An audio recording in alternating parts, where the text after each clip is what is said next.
Welcome to this month's Greg Griffith Leadership Podcast. Join Greg Griffith as we together learn what it means to be leaders of our world as we faithfully love and faithfully lead. Like, share, rate, and review this podcast with your friends and others of influence, for they too are looking for people like you to help them lead and love day to day. Without further ado, here is your host, Greg Griffith. Thanks so much for being here and listening or watching. Greg Griffith Leads, our leadership podcast, and I am so excited as we continue to just interview those who are faithfully leading and faithfully living out love of Jesus. And I'm excited because I've gotten to know you, maybe 2 months or so? Yep. Yeah, so What's going on, everybody? This is Mitch, and Mitch is a great guy and has been actually working here at King of Kings, but more, I just have, as I discover more and more about your story and learn more and more about you, I go, this is a guy not only who's leading, but also living out an amazing life for Jesus. And so I thought, boy, who better to get out there? So thanks for being here, Mitch. It's an honor. Thanks for having me. I'm excited to be here. Excited to be talking to everybody. Yeah. So let me ask first, just tell us a little bit about you, your faith, your family. So just tell me, how'd you grow up? Where'd you grow up? Sure, yeah. Grew up here in Omaha with some awesome Christian parents. For my parents, my family growing up, like Christianity, church, that was a huge part of our lives. My parents were both in ministry, and they were in church all of the time. I grew up with a drug problem. My parents, they drug us to church each week. Yeah, it was rough. Here all day, right? It was rough. Yeah. Oh, for sure. Like, I can remember literally times on Sunday morning when my sister and we were asleep. We did not want to wake up, go to church. Yeah. No, thank you. My dad would come into the room with a spray bottle of water.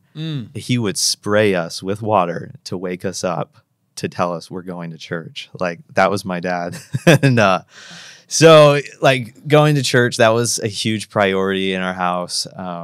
For me, I became very, like, cynical towards it. I did not want anything to do with Christianity, with the church. I thought it was nonsense. And so, like, and I think especially seeing, like, my parents loving it so much, it just made me dislike it even more and more. And I had a cousin who she was a missionary, and so, like, for her, super radical, on fire for Jesus. And I remember she was going to UNO at the time, and we were at, like, the bookstore. She was gonna buy her books for her classes, and she was praying out loud that Jesus would pay for her books. She was like, Jesus, I pray that these books would be free. And when she took them to the counter, sure enough, they weren't free. They're like, $500 or however much books are, because they're super expensive. And I remember I made fun of her. I was like, where is your Jesus? Like, does Jesus really love you? Like, haha. Like, I was, like, so agnostic, didn't believe in any of this stuff. But it was that same cousin that I made fun of, that I just ridiculed her faith. Long story short, I would get drugged to, like, a healing meeting, like a healing service, a prayer service. That's a whole nother story of how I got there. But that same cousin was there, and she dared me to go up and get prayer. And I was like, no, I'm not going to do that. And she said to me, oh, so you're like chicken? Which, if you say that to, a 13, 14-year-old boy, of course, they're going to be like, okay, I'm going to go do it. And so I went down to receive prayer. And that was, like, the first time I had experienced what now I know is, like, the presence of God. It was like this holiness of God just, like, hit me. And I could barely stand up straight. Like, there was this weight that, like, I'm 2 feet, maybe 1 foot away from whoever's praying, and all of a sudden it was like something shifted in the room. And there was a guy who I don't even know who he is to this day. I have no idea. But he was one of the ministers. There's probably like 6 or 7 people praying. And he had his hand on my head and was praying, like, Lord, let your love wash over him like a wave. And as he was praying that, like, I could feel like this waves hitting me, almost knocking me to my feet. And I'm just like sobbing, crying. And yeah, and that was the beginning of a summer when God first started to really like relentlessly pursue after me, which would lead me to eventually that summer giving my life to Christ. And when I gave my life to Christ at the age of 14, like it was a whole radical, like God radically saved me, changed me. And then looking back now, it was like the next 4 years, God would use me to lead like a revival or a move of God at my high school where I went to. Wow. So I love, and I learned a lot here right now too. I love the reality of a couple things. First, just that reminder, I think, for parents who, right, we, as a parent myself, I'm always wanting my children to live and love Jesus, but it's not in my control. And Right. so I can only imagine your parents who were on fire for Jesus, right, taking you to church, all that, when they're seeing you in that agnostic period, probably their hearts were just like in constant prayer of, God, this is our son, shake him, bring him. Oh, for sure. For sure. And then I love that God works in these ways, and I think this is important for us to remember, is that God does work in ways that we would never even imagine, right? So it took a cousin daring you, saying, hey, just go up. And, they're trusting that God's going to do something. You're kind of going, well, I don't really want to. And But I'm not a chicken. I dare you, but I'm not chicken. So your pride at that time was more important than anything else. And so, and then God did what God does. Right. Wow. That's just a terrific, amazing moment. And then used you to lead people to revival through high school. So this was in your high school time? Yes. Yep. I got saved right before the summer before I started high school. Yeah. And then was just completely radical, very zealous. I look back and I'm like, wow, didn't have a lot of wisdom, but had a lot of zeal. Let's talk a little bit about that if you don't mind, because I think a question that comes to my mind is, in this day and age when we see even more teenagers and the desire of peer pressure of just feeling like they belong, which often means that then they will, and I did too as a high schooler, right, hide kind of what we believe. Like, I was a Christian. I would say I was a fan of Jesus through high school. I would tell people I'm a Christian. But really, if you looked at my life, most people would go, if you say it, that's one thing. You definitely don't do it. And a lot of that was more about my own just wanting to belong, wanting friends not to make fun of me, wanting people not to think I'm weird or different. But if you're leading a revival and you're sitting there going, wow, I didn't, like, how do you think, where do you, like, that's courage. So where did that, like, tell us a little bit about that, because that's unique. I think when I looked at through scriptures, when I saw like the reflection of Jesus and who he is, there was no question of like, you can't be timid. Like you have to go be bold. And also because of like this love that I had experienced was so real that I wanted other people to experience it. And so completely unapologetically, like I literally had a Bible with me everywhere I went in high school. Not saying that that's like you have to do that, or I'm not saying anybody has to do the things that I did. Like I would stand up and preach in front of the mass, like right in front of the school. Like I would do all sorts of crazy stuff. But through that, again, not saying that everyone has to do exactly what I did, but through that, I mean, people ended up also giving their life to Jesus through that there was salvations, and there was even churches planted in that high school during that time through all of, I believe, I mean, part of it was through the prayer and through the ministry that I got to be a part of during that time. What I would assume that at times your message or your ways weren't always well received. Is that a true statement? Sure. So how'd you deal with that? Like how'd you I guess get back up, right? Mm-hmm. I mean, I'm just thinking about teenagers today. So, if I don't know if we have any teens watching or listening, but if a parent's listening or a teenager's listening, I guess where do you think you have to have a good, strong self-esteem in who your identity is, right, in order to do that. So how'd you deal with when you got knocked down, and then and then to like where that identity came from? Staying rooted in Christ is like the biggest thing. I remember like specific examples of, because back then I was so radical and so like on fire for God that it almost intimidated some of my Christian peers. So like I wasn't, I don't want to say that it was because of anybody, but like I didn't really necessarily get along with a lot of the church kids.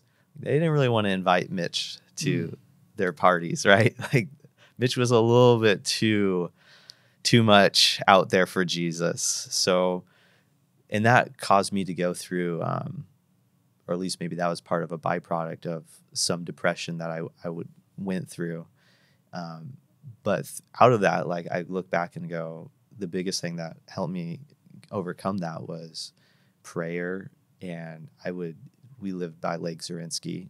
And so I would literally walk around Lake Zurinsky like almost every day, and I would talk with Jesus and journal. And so I would just like spend time with God and allow, the ministry of the Holy Spirit, like through prayer and just being ready to receive his love and being willing to receive him. Because of course, like there's going to be people that oppose you, and there's going to be people that don't like you, especially if you have friends that aren't Christian and you're making like a stand for Christ. Like there's going to be people that think you're weird, but you just have to be rooted in your identity in Christ. And I think that's more than a head knowledge. That's something that you actually like have to have experience. Like the Lord has to do that in your heart. Mm-hmm. Wow. Yeah. And I think that's where our identity matters. And I think this is something that not only kids struggle with, teens struggle with. I think there's, middle age can struggle with our identity, and you can lose your way. I think that this is something that's really valuable for every person. That's so rich. Okay, so let's move forward then. As you go through high school, and then tell me. So I know you spent some time overseas, and that's where you met your wife as well. Just tell us a little bit about that story. Yeah. So met my wife. We met online. That's how we first started talking. And this part's kind of funny. So after I kept like the whole relationship kind of private. Like I didn't share with my family that they think they knew that I was like talking with somebody, but I wasn't like, oh yeah, this person lives in another country. And so after about 6 months, because we had told each other that like we love each other, and I'm like, okay, is this real? Like, is this real? Like this love that I have for this person, is it actually genuine and real? Well, what better way to find out than to actually go and meet this person? And so I bought an airplane ticket to South Korea after 6 months. And then I just like told my parents, I was like, oh, hey, by the way, I'm going to South Korea. And they were like, what? They were so freaked out. My dad especially was like so freaked out by that. He was like, why are you going to South Korea? Like all of this was new information to him. But I was in my early 20s. So I was an adult, like I could make my own decisions kind of thing. But so I met my wife. My wife is Filipino, but she was living and working in South Korea she ended up living over there for 6.5 years. And we met in Korea for the first time in early days of 2019. When I was over there, I was only there for like 2 weeks, realized right away, like, yeah, this is genuine love. I was literally trying to figure out, how can I cancel my airplane ticket? Like, how can I just stay here? How can I just move over to South Korea? Like, is that even possible? And thankfully, I called my dad, and my dad talked some sense into me. He was like, you can't just stay in another country. Like, you have a job here. You have also debt. So you got to pay off your debts and all of this stuff. And so I remember I was in Suwon, South Korea. We're in Suwon Station. My now wife and I, we were at a TGI Fridays. And I told my wife, I promised her, I said, I'm going to come back to Korea and marry you. Like, whatever it takes, we'll make it happen. And we both were in agreement. Like, we both knew, like, yeah, we're going to be married. So our engagement was very strange because there was really never like an engagement. It was just like, okay, we're going to get married. Like, there was never really like an engagement period. And also what's kind of crazy about the story is, like, we had only like seen each other face to face for 2 weeks before getting married, But so I came back to America for a year, worked really hard, worked my tail off for that year, paid off a lot of debt, saved up like $8,000 in cash. And then I moved to South Korea in the very early days of 2020, got married right when I landed in South Korea. We got married and lived in Korea for a year. I had to come back to the United States for work, but my wife, she ended up staying in Korea. And while we were living in South Korea, we had applied for her visa to come to the United States. And so that has now been almost 2.5 years, a whole 2.5 year process of waiting for this visa. And you went, how many months between seeing your wife? You got married, and then you were here and she was there? Yes. And you saw each other how long? The longest point we did without seeing each other was 1.5 years. Wow, 18 months. Yeah. Okay. Talk about that. Like, how'd you guys, like, I can't imagine being separated from my wife for that long. And this happens. It's his military family's experience this as well, right? But one at just having two different cultures, right, is another thing. Also, you're in at that time COVID time as well. So just talk us through, like, one, how did you guys stay connected? And then two, where did you see God just continuing to show up through that? Oh, man. The whole process is so difficult, like being away from your wife. And some people might think, like, well, you guys dated long distance, so it would be easy for you. But there's a really big difference between when you're dating somebody and when you're married to somebody. Mm-hmm. And like, the hardest day of my life was when I was at Incheon Airport and had to say goodbye to my wife, not knowing when I'll ever like see her again in person. And so not easy at all. But I look at it, and I always tell people, because we also try to encourage other couples that are going through long distance. We like literally rely on God. Like, that's like, what part of it is about faith? I mean, everything, like the whole part of it, God's strength the entire time. I mean, even just to do long distance, like, for most people, I think would look at that and be like, why would I put myself through that? Why would I do that? And I mean, for us, it wasn't really like a choice. It was just, these are the cards you're dealt, and so you have to do it.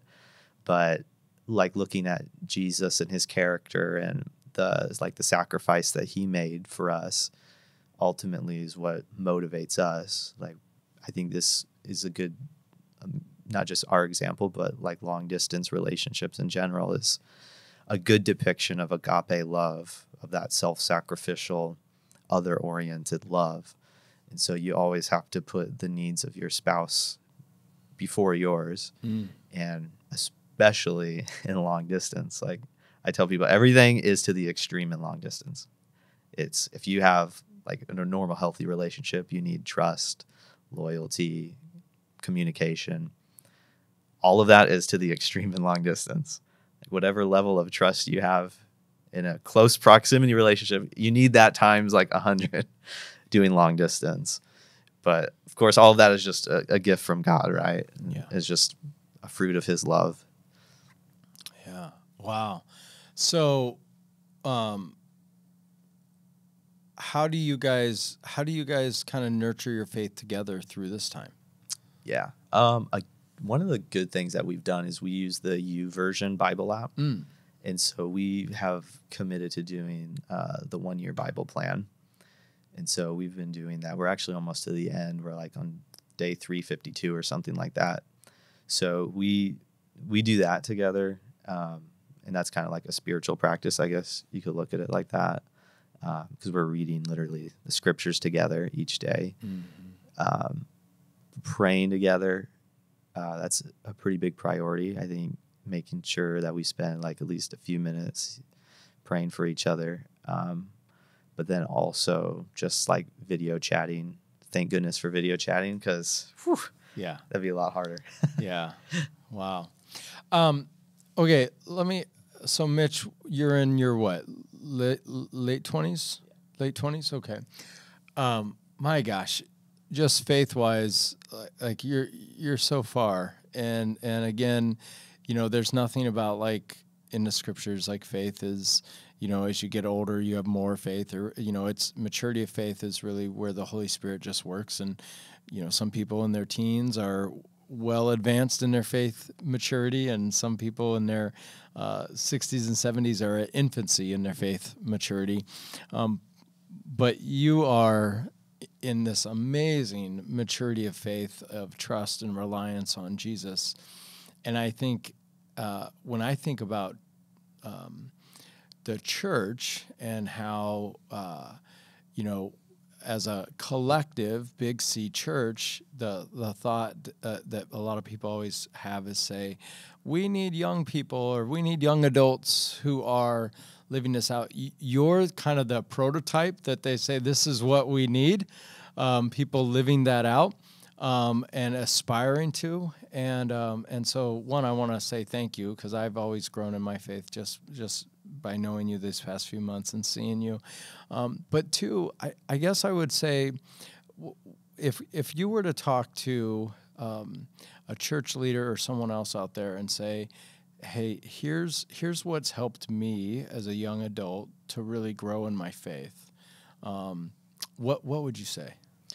Yeah, I really actually, honestly, I worry about the next generation and looking at like Gen Z and Gen Y, because I think some of them are growing up seeing unhealthy forms of leadership in the church and unhealthy patterns in the church. And I'm just, for an example, like the Netflix documentary that came out, that was about scandals that took place in the church.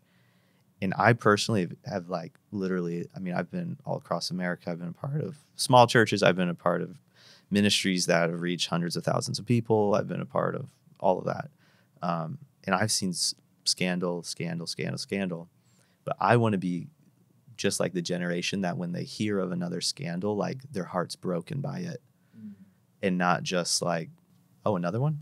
Right. Because that's where I'm at. It's like, oh yeah, I've seen that before. Like, oh, that's nothing. Yeah. Like, yeah, I've seen way worse, But I worry about that next generation because I see like that innocence in them and that purity.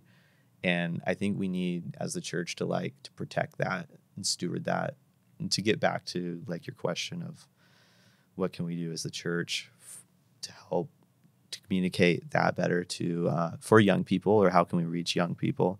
I think something that really is just that they value is honesty and transparency, and just like not faking it and just being real, that's just personally what I think, in having that integrity.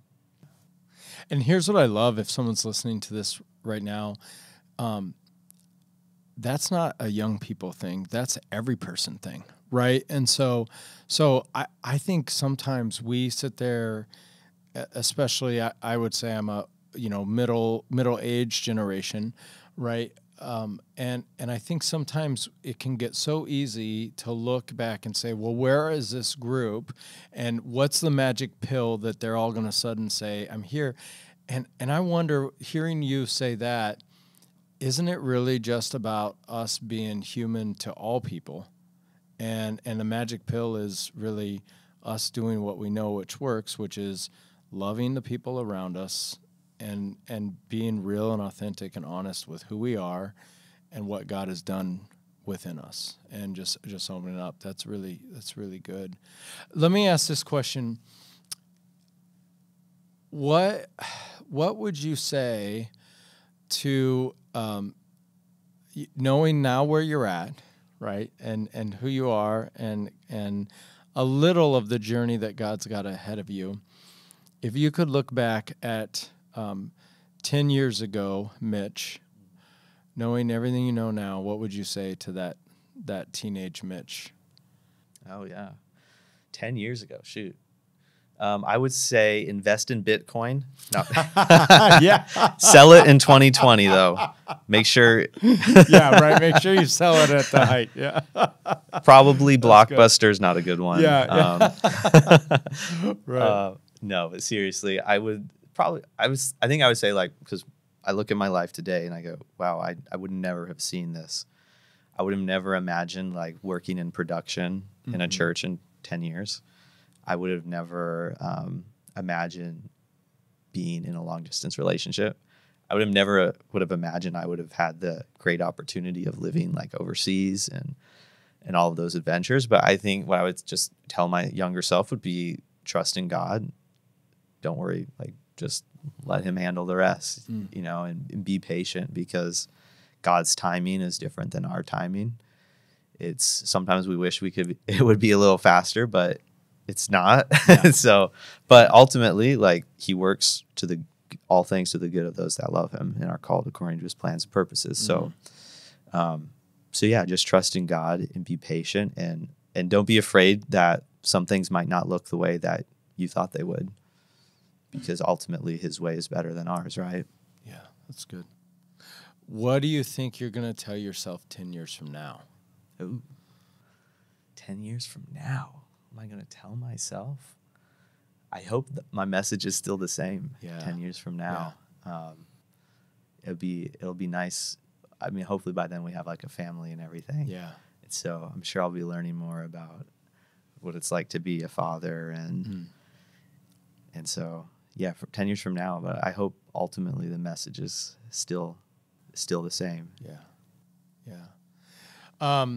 As we close out, what's something you're right now in your life, whether it's professional, personal, spiritual, what are you excited about?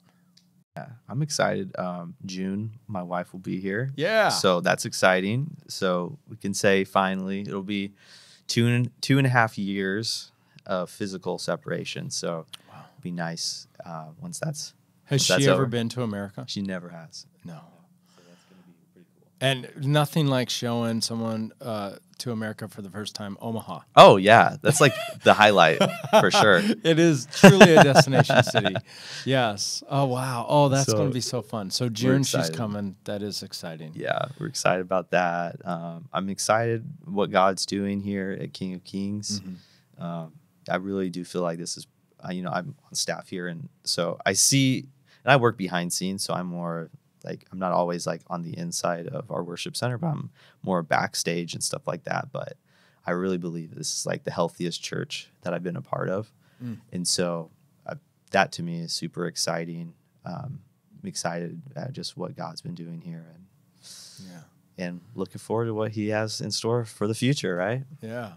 So, Mitch, where can people find you if they want to follow you on social media in any way? Yeah, you can add me Facebook, just Mitchell Bollig. Instagram. On Instagram, it's The Real Mitchell Bollig. The Real Mitchell The Bollig. The Real Mitch Bollig, actually. Okay, Real Mitch Bollig. Okay. Yep, just all right. feel free to add me. Well, that would be great. Hey, thanks so much for the time. Thanks for sharing insight. I learned a lot in this one, and I can't wait to keep learning from you too. So, Absolutely. Thanks for having me. All right. Thanks, everybody.